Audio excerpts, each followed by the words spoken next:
How do you know when you should increase the amount of weight that you're using when you're strength training? There's a really easy way to know this, and that's exactly what we're going to teach you on this week's episode of the Exercises Health Podcast. We're going to cue our introduction and dive right into this conversation.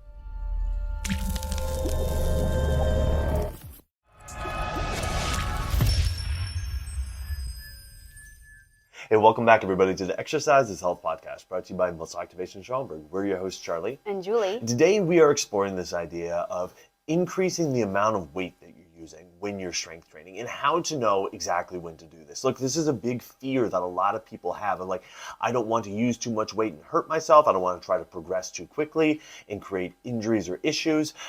But at the same time, we know very well that you need to be progressively increasing the amount of weight that you're using, increasing the challenge that you're applying to your body if you want to keep getting results, if you want to maintain the results that you have, if you want to continue to build your strength, build your muscle mass, build your bone density, everything like that. So how do you know when it's time for you to do that? It's exactly what I want to explore with you today. But I want to let you know that if you want to start taking action on what we're talking about today, that's what we can help you with at our studio, Muscle Activation Stromberg, where we specialize in muscle activation techniques. So all you need to do to see our availability and get on our schedule is go to our website, www.matstromberg.com, click the big green button that says Get Started, and you can schedule yourself for your initial MAT consultation and assessment. So this idea of when do I increase my weight? How do I know that it's time for me to increase my weight? I think there's a couple mentalities that people have. Is one, I'm not going to because I don't want to hurt myself. Or two, well, I'm only going to when it starts to feel easy. Like when I go, it's just like smacking me in the face. It's so obvious that, oh, okay, this is just way too easy now. Then I'll start to increase my weight. Maybe, but again, I don't want to hurt myself. There's actually a more efficient way to figure out when it's time to increase your weights. And it's going to be one that actually allows you to continue to progress your strength, to continue to progress your function without risking injury, without leaving you feeling achy, sore, or injured. And that's what we want to teach you today. That's right. So the first thing, how people usually choose how much weight that they want to use is based off of emotional reasons. So this might sound like, well, I've always done this weight. So think about it like, you go and do your knee extensions at the gym. Number one, yay, I'm so glad you're doing your knee extensions, but you're like, yep, I always pop 50 on because that's my number. So that's an emotional reason. It's like a random reason of why you should do it. Maybe because you just always have done it. That's like, you keep cheering for the worst football team because you've always cheered for the worst football team. That's just emotionally why you do it, right? So I've always done this weight. This is the weight I use for the leg press. This is the weight I use for the knee extension. Or, my recollection of last time I hit these weights, I benched, this is what I did in high school. So you pick some random weight, and it might be really below what you need to do, or it may be way above what you need to do. But either way, it's based off of an emotional reason. It's not founded in good data or logic for today. The other thing that we see a lot is hey, this weight feels heavy, so I can't do more. Or this weight feels good, so I shouldn't do more because, I've got that shoulder thing going on. Or I always need to do light weights on my hips because I got that hip problem, And so these are all emotional reasons to pick your weights. And honestly, this could be an okay place to start, but it's not a good way to progress your body. And it's not a good way to keep your body staying strong.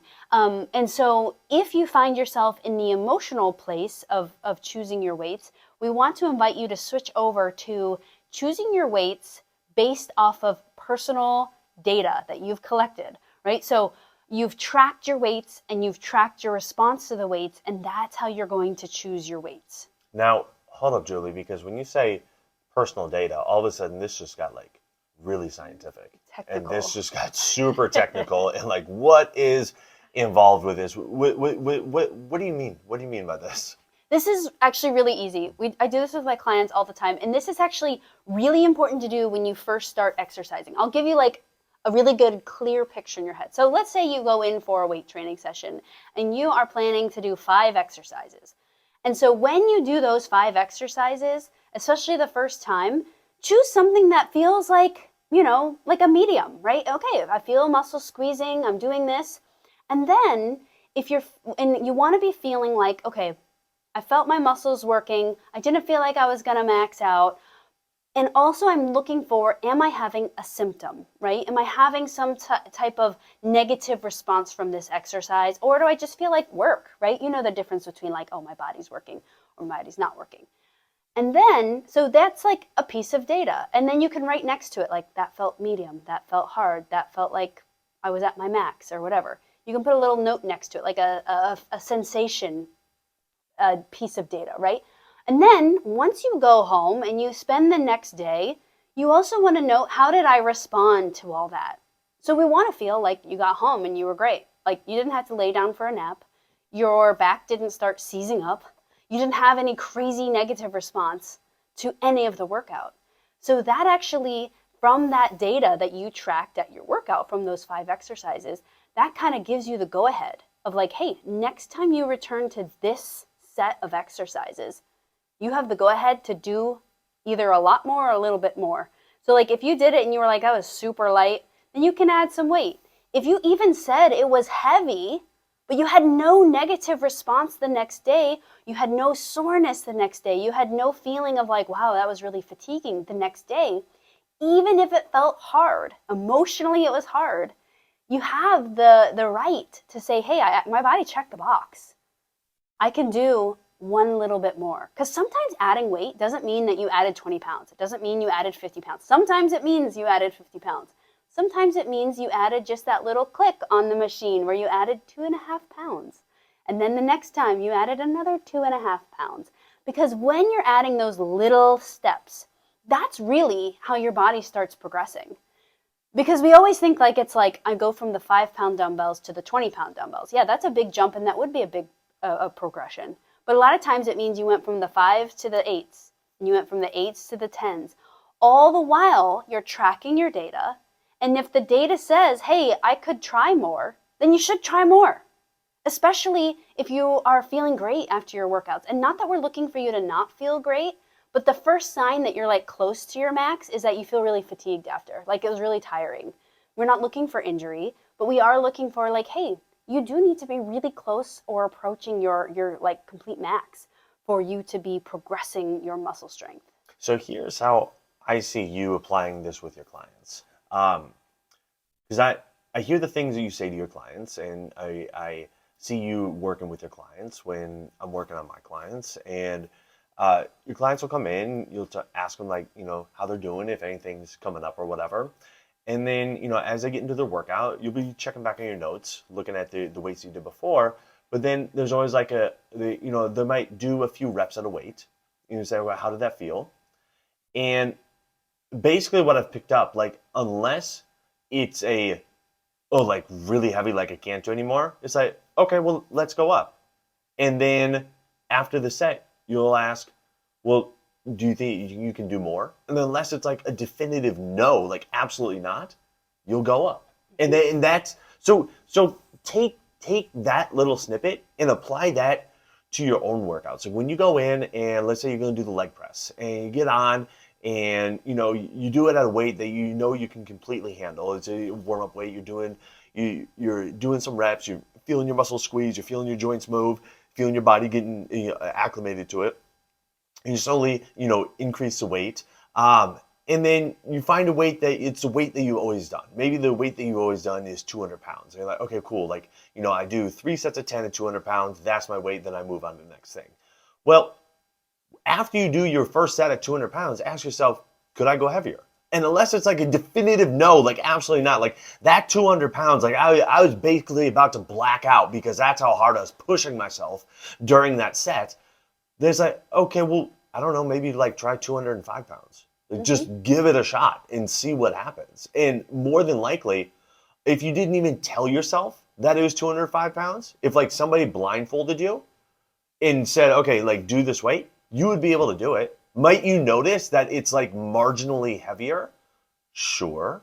But it's not outside of your capabilities. It's just outside of your mindset of what you think your capabilities are. So just like increase it a little bit. See what happens. Worst case scenario, and I do this all the time with myself. Worst case scenario, you start a year like, oh, no, that's not feeling how I would expect it to feel. So let's go back to where we were. That's absolute worst case scenario. Not asking you to like gut out a set, doing an amount of weight that is totally outside of your capabilities. We're saying, just increase the weight a little bit, give it a shot, see how it feels, and then ask yourself, well, could I do a little bit more? And then just try doing a little bit more. And that's all you have to do. And then the next time you come in, you make a mental note of like, okay, yeah, like this is the amount of weight where I stopped this time. And I'm just going to work back up to that, next time. And if I'm 2/3 of the way there next time and my body's saying, hey, like this is actually where we're at today, cool, then stop there. Otherwise, keep going. And that's how you continue to make progress with this exercise thing. And now, some people that are new to exercise, when they hear that, they're like, wow, that literally sounds like a recipe for injury. But what you're missing is that you've had weeks and opportunities of exposure to get conditioned to this. So like if you're doing a leg press, at 200 pounds, and you look back at your notes, you're like, wow, that's really heavy, right? And remember, I told you one of the emotional reasons people pick weights is this feels really heavy, so I can't do more. Or the number sounds really big. Yeah. Like people will say, well, how much is that?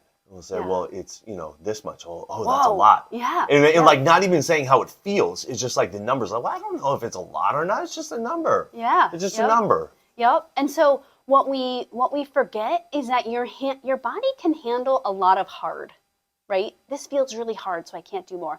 So I'll look at my notes and say, well, the last 3 times that we did this set, you did 200 pounds.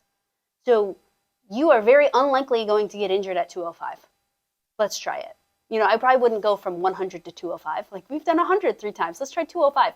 No, it's 200 to 205. And that's how your body keeps progressing. It's like these micro doses. The other place that people really get tripped up on, and I recently just had 2 clients where they've had these shoulder issues, right? And they're like, well, I haven't pressed shoulders in like 30 years. Like it's been 30 years, but big, strong guys, right? So one day we started with 8 pounds. And there's a little bit of shake happening, because they're not used to controlling the weight like that. But in my head, I'm like, I have, petite women pressing like 5 times this, probably not 5 times as much, but like 3 times this much, right? And so I know that physically they could handle more. But emotionally, they're still at the place of, I don't want to hurt my shoulders. And you know what? Sometimes being in that emotional place is okay, as long as you keep using your personal data. So it's like, great, let's check the box for a whole workout and say, yep, I can do 8. And we'll prove it to your body that we can do 8 pounds. Because it's just one workout. No one changes their body from one workout. It's the repeat of the workout. So next time, guess what? We check the 8-pound box, let's go to 10. Then we're going to check the 10-pound box, let's go to 12. Then we're going to check the 12-pound box, let's go to 15. Until we start getting close to, even remotely close to like this is difficult. But all the while, the injured or symptomatic shoulders are getting stronger, they're getting more conditioned, and we're progressing it based on personal data so that these areas can actually get stronger. Exactly. Now, here's the big thing that you need to keep in mind with all this is you need to make sure that you're applying the 4 exercise for life principles. Every single step of the way, you need to apply our 4 exercise for life principles. That's how you are going to stay safe. That is how you're going to make sure that even though the load is increasing, the risk for injury is not increasing because you are staying within your symptom-free range of motion, because you're controlling your moving and non-moving segments, because you are moving slowly such that you can stop at a moment's notice. There's no bounce or anything at the bottom of the rep or anything like that. And while you're doing the exercise, the entire time you're focused on squeezing your muscles. You are getting extremely proficient at those 4 exercise for life principles and utilizing them with every single rep. And so when you add the increased load, when you add the increased challenge, you're not increasing your risk for injury because you're staying within the parameters of the exercise that keep you safe. You're staying within the parameters of the guidelines that ensure that you're going to feel okay after this by following those 4 exercise for life principles. That's right. And the biggest thing that I always reassure my clients of is once we have nailed down the 4 exercise for life principles, like they can just do it on repeat. Not like they can recite it, but it's like in their body, right? Like I know that when I go and do this exercise, these 3 things have to be happening. These 4 things have to be happening. Julie's going to call me out on this, so make sure I'm holding this, right?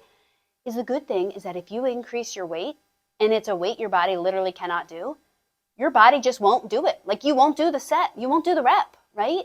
And then you can go back to your old weight. And you showed yourself, like, yeah, I'm not ready for it. But most of the time you will be ready for it because you'll be conditioned up to that point. So the nice thing is that you're not going to do the set and then wake up the next morning and be like, yeah, now I'm injured.